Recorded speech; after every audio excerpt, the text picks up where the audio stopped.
লক্ষ্মী জয় শ্রী লক্ষ্মী। বন্ধুরা দাঁড়ান দাঁড়ান, একটু আমার মায়ের মুখটা দর্শন করে যান। মার কাছে মন থেকে কিছু চান, অবশ্যই পাবেন।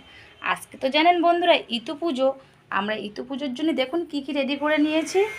আজকে ইতু পুজোর জন্য আজকে আমাদের ইতু পুজোর ঘর উঠে যাবে, ঘরটা পেতেছি ওখানে। আর এই দেখুন পিঠে বানিয়েছে, তেলের পিঠে। এটা হচ্ছে কুলি পায়েস, আর এটা হচ্ছে খেজুরির রসে কাস্তপুরা পিঠে যাকে বলে। আর এখানে আছে নৈবেদ্য আছে, ছোলা বুট আছে, চিড়ে, গুড়, মুড়ি, কলা, পাটালি আছে। আর এই 5 রকম ফল রেখেছি। জানি না পুজোটা কে কে করেন, কিন্তু পুজোটা করা খুবই ভালো। আর আমার পরিবারের তরফ থেকে আমাকে এতটা সাপোর্ট করার জন্য সবাইকে অসংখ্য অসংখ্য ধন্যবাদ। সবাইকে অনেক অনেক ভালোবাসা রইল। আর আমার এই মাকে ভালো করে দেখুন। এটা হচ্ছে আমার জগৎপালক পিতামাতা। খুবই আমার মনের ইচ্ছা পূর্ণ করে, তাই আপনাদের মাঝে ভিডিওটা নিয়ে আসলাম।